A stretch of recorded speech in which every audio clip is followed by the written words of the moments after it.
डेनी, जो अब तक खामोश था, उसने अपनी ठंडी निगाहें दृष्टि पर टिकाई। ठीक है मिस लाल, मान लेते हैं कि फर्स्ट फ्लोर पर हरीश के केबिन में जो हुआ वो महज एक एक्सीडेंट था। पर इस ऑफिस में 1 से लेकर 10वीं मंजिल तक लगभग 5000 लोग काम करते हैं। और हैरानी की बात यह है कि उनमें से कोई भी तुम्हें सही नहीं मानता। सबका यही कहना है कि तुम्हारा कैरेक्टर ठीक नहीं है। इस बारे में क्या कहना है तुम्हारा?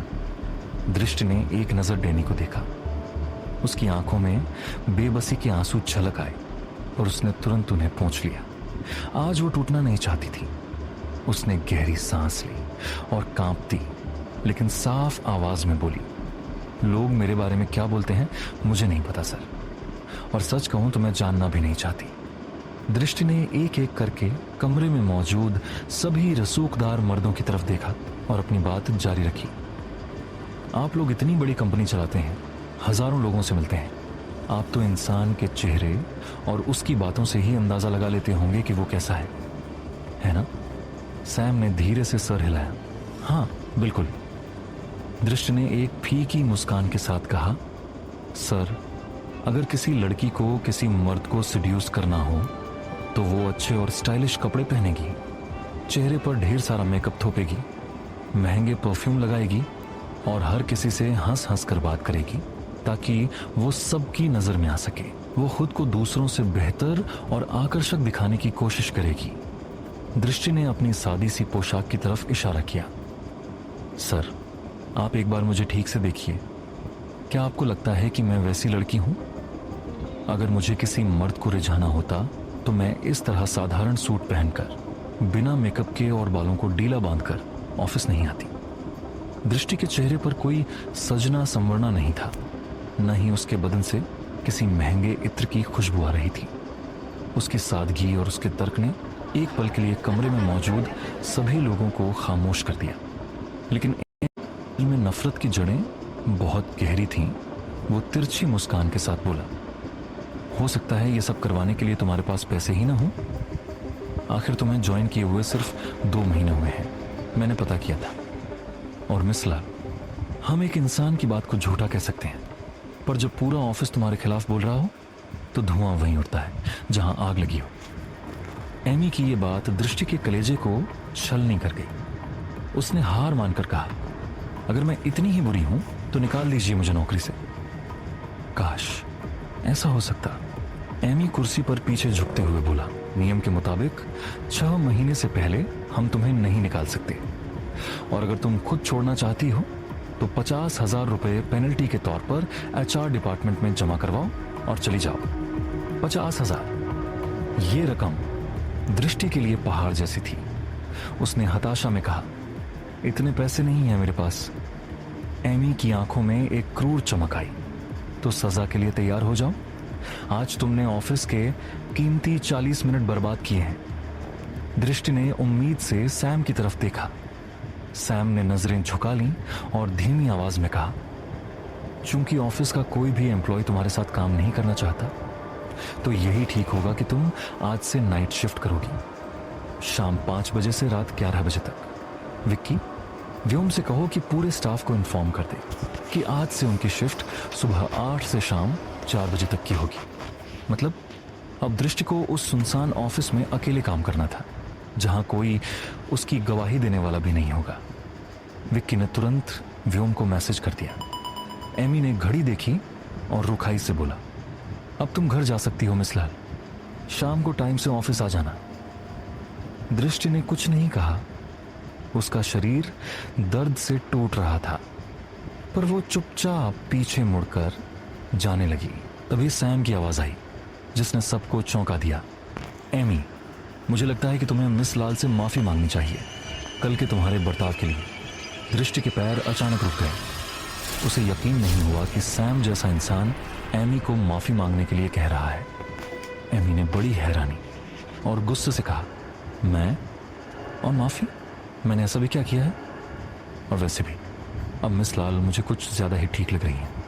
आखिर हरीश जैसे पुराने चावल को इन्होंने एक ही रात में अपना दीवाना जो बना लिया। एमी के इस तंज में जो गंदगी थी, उसे सुनकर दृष्टि का खून खौल उठा।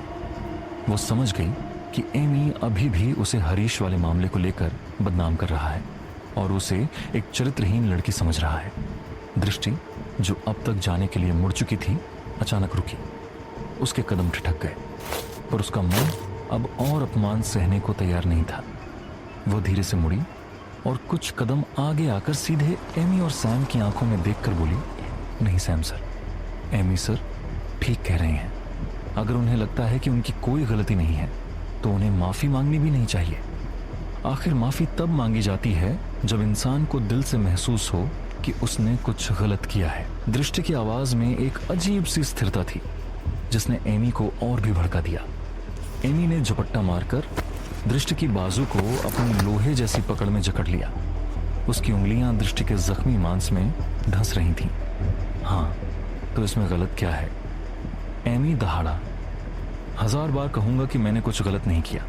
जो किया तुम्हारी हरकत की वजह से किया। दृष्टि ने दर्द के बावजूद अपनी नजरें नहीं झुकाईं। उसने एक फीकी मुस्कान के साथ कहा, हाँ सर, मैंने भी तो यही कहा कि आपने कुछ गलत नहीं किया। आपके लिए एक मासूम लड़की पर सरेआम चोरी का झूठा इल्जाम लगाना गलत नहीं था। उसे एक अंधेरे ठंडे कमरे में कैद करके रखना गलत नहीं था। 14-15 घंटों तक उसे बिना अन्न और जल के भूखा प्यासा तड़पने देना गलत नहीं था। और सबसे बढ़कर, दृष्टि की आवाज थोड़ी भारी हुई, उस लड़की को बिना कपड़ों के उस खौफनाक अंधेरे में छोड़ देना आपके लिए शायद यह भी गलत नहीं था। कमरे में मौजूद हर इंसान को ये शब्द जैसे अंदर तक चुभ गए। एमी का चेहरा गुस्से से तमतमा उठा। उसने अपनी पकड़ और मजबूत की, पर कमरे की लाइट बंद थी। मिस लाल, किसी ने तुम्हें नहीं देखा। एमी ने अपनी बेशर्मी को ढंकने की कोशिश की। दृष्टि ने अब अपनी आवाज थोड़ी ऊंची की। उसकी आंखों में स्वाभिमान की आग थी। लाइट बंद थी, पर शरीर पर कपड़े तो नहीं थे ना सर। क्या नग्नता सिर्फ रोशनी की मोहताज होती है? क्या उस बेबसी का एहसास अंधेरे में कम हो जाता है? एमी तिलमिला उठा।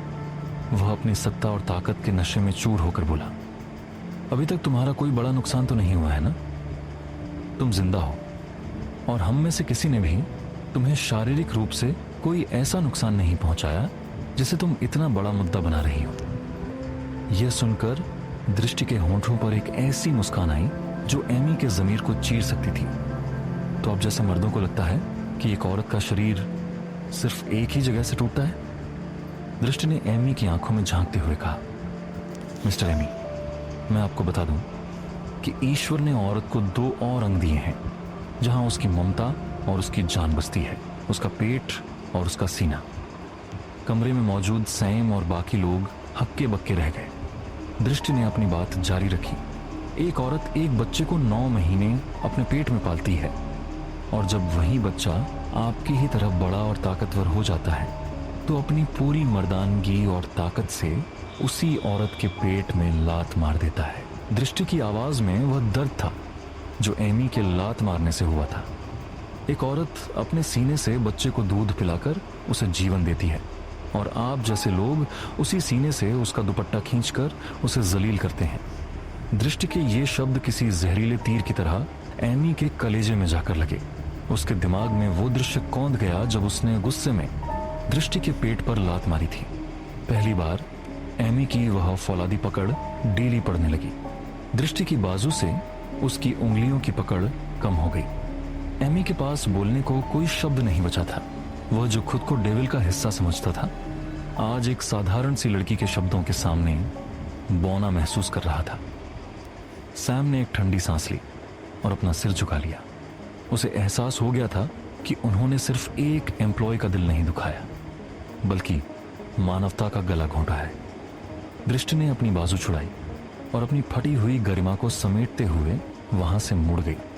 जाते जाते उसने पीछे मुड़कर नहीं देखा, पर उसकी खामोशी एमी के कानों में अभी भी चिल्ला रही थी।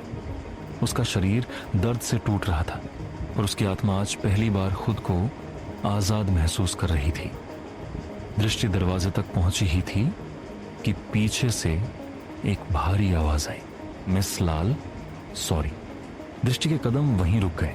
उसने मुड़कर नहीं देखा, पर पूरा कमरा उस एक शब्द की गूंज से भर गया था। क्या यह माफी एमी ने मांगी थी या किसी और ने? पर उस सॉरी ने उस कमरे का सारा अहंकार एक पल में मिट्टी में मिला दिया था। अब है दूर, खिड़की के पास खड़ा सब सुन रहा था। उसके चेहरे पर एक अजीब सा भाव आया। उसने पहली बार किसी को एमी को इस तरह आईना दिखाते देखा था। आगे क्या होगा? क्या एमी को अपनी गलती का एहसास होगा या वह और भी खूंखार हो जाएगा?